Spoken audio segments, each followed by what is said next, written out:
আর সঞ্জয়ের মা কোনো খবর দেয়নি? ওনার সব ফালতু খবর, দুটো খবর দিয়েছে কিন্তু কোনো কাজের না। কি কি? ওদের পাড়ার রাহুলের নাকি মাধ্যমিক পরীক্ষা ভালো হয়েছে বলে রাহুলের বাবা বাড়ি পেন্ট করালো। পরীক্ষা ভালো হওয়ার সাথে বাড়ি পেন্ট করানোর কি সম্পর্ক? আরে রেজাল্টের পর সাংবাদিক আসবে না, ওই জন্য। ও, আর একটা কি? আমাদের বাস স্ট্যান্ডের পিছনে ওয়াইন শপটা দেখেছিস? বাবা, ওয়াইন শপ? বাংলায় বল না, পল্টুর বাংলার ঠেক। ওর শুধু বাংলা বিক্রি করারই পারমিশন আছে, কিন্তু তাও রাম রয়্যাল স্ট্যাগ নাম্বার 1 বিক্রি করে ব্ল্যাকে। এর জন্য 10 টাকা করে বেশি নেয়।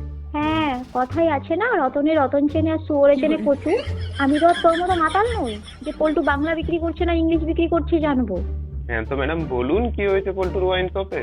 ওইখানে আজকে দুই মাতাল ঝগড়া লেগে এক মাতাল আর এক মাতালের রাগে চোখ অন্ধ করে দিয়েছে।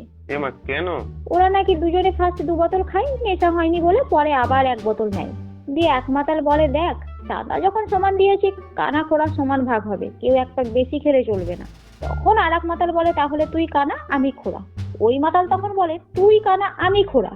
এই করতে করতে এক মাতাল রাগে সত্যি সত্যি চোখে জ্বলন্ত বিড়ি ঢুকিয়ে দেয়। কিন্তু কানা খোড়াতে কি এসে যায়? আরে খোড়া 2 প্যাক বেশি খেলে কি আর কানা দেখতে পাবে? কানা তো কানাই না। এবার বল, সঞ্জয়ের মায়ের খবর কি আমার কোনো কাজের? ওইসব ফালতু কাকিমার সাজ ছাড়, না হলে উল্টো কেস খেয়ে বসে থাকবি। তুই ওইসব ফালতু মাতালদের সাথ ছাড়, না হলে কোনদিন চোখ কানা করে বসে থাকবি। আমি ওইসব 3 বছর আগেই ছেড়ে দিয়েছি। ওমা তাই? তাহলে তোর বাড়ির থেকে 3 কিলোমিটার দূরে 3 মাস আগে খোলা মদের ঠেকার ব্যাপারে এত খবর কি করে জানলি?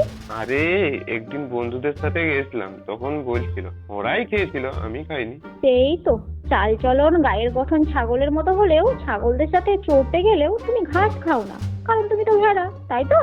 তুই ফোন রাখতো।